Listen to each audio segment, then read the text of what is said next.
नमस्कार मित्रों, मैं अरविंद यादव एपीएस क्लासेस कुड़वार सुल्तानपुर से।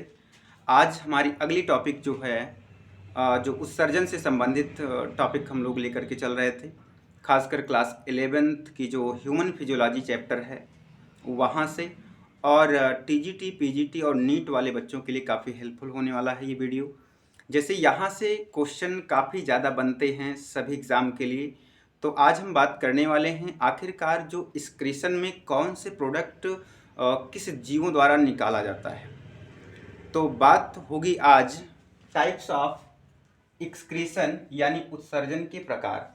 तो उत्सर्जन के प्रकार में अगर देखा जाए तो नॉर्मली हम जो बेस्ड प्रोडक्ट है, जो बेस्ड है नाइट्रोजनी सबस्ट्रेट जो होता है, उस बेस्ड प्रोडक्ट को जिस रूप में निकालते हैं जीव, उस आधार पर 3 प्रकार में बांटा गया है। तो हम ये कह सकते हैं जो एक्सक्रीशन है वो नॉर्मली 3 प्रकार का होता है। पहला है अमोनोटेलिक।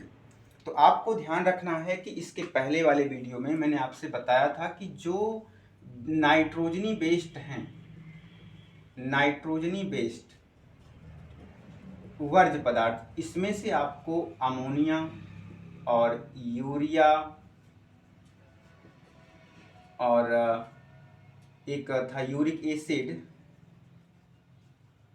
एसिड, तो ये जो है आपके 3 मेन जो बेस्ड प्रोडक्ट हैं, नाइट्रोजन सब्सटेंस हैं, वो बाहर निकाले जाते हैं और इन्हीं के आधार पर अमोनिया, यूरिया और यूरिक एसिड के आधार पर 3 प्रकार का बेस्ड प्रोडक्ट डिस्टिंग्विश यानी अलग किया गया है। आइए देखते हैं, समझते हैं।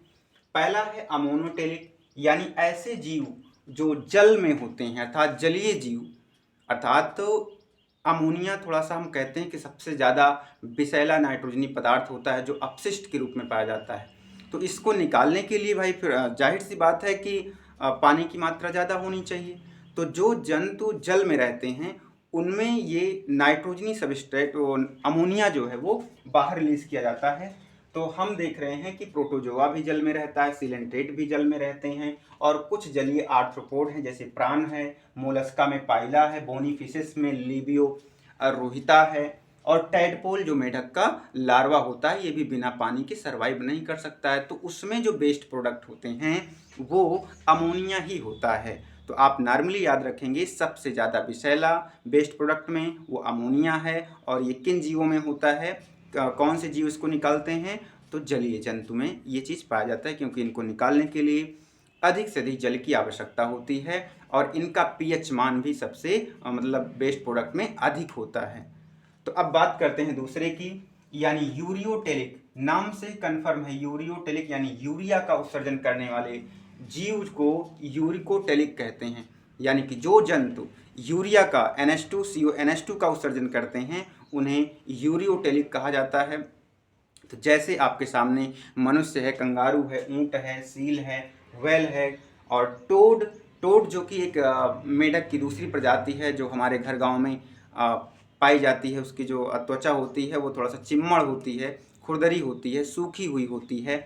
तो आप, और शार्क मछली है, इसमें तो ये इनमें जो होता है वो यूरिया का उत्सर्जन होता है। अर्थात ये जीव, हम ये कह सकते हैं, ये जीव यूरिया को अपने अंदर रख सकते हैं। और एक काफ़ी अच्छी बात ये है, इम्पॉर्टेंट लाइन है, कि जो व्यक्ति काफ़ी लंबे समय तक खाना पीना नहीं खाया रहता है उसमें यूरिया काफ़ी मात्रा में पाई जाती है। तो ये क्वेश्चन भी आप याद रखेंगे, लंबे समय तक भूखे हुए व्यक्ति में यूरिया की मात्रा अधिक होती है। तो इसके बाद हम तीसरे टाइप की बात करेंगे, यूरिकोटेलिक। यानी यूरिकोटेलिक ये कहते हैं कि ये सबसे कम विषैला पदार्थ होता है और ये अर्ध ठोस के रूप में बाहर निकाला जाता है।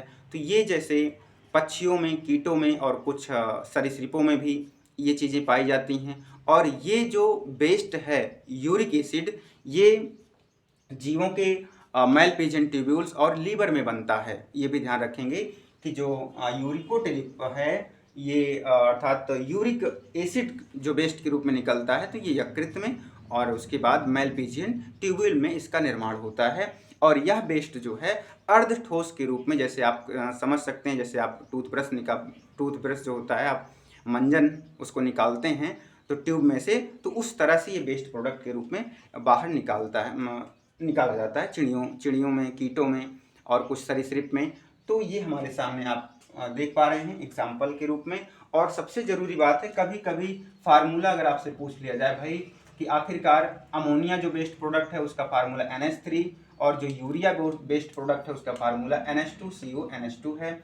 और देन सबसे इम्पॉर्टेंट है आपका यूरिक एसिड C5H4N4O3, ये आप फार्मूला बिल्कुल याद रखेंगे। तो आई होप ये बातें आपको बिल्कुल पूरी समझ में आई होगी। तो वीडियो को लाइक शेयर सब्सक्राइब करना ना भूलें। पहली बार अगर आप चैनल पे हैं तो ज़रूर सब्सक्राइब कर लें। धन्यवाद।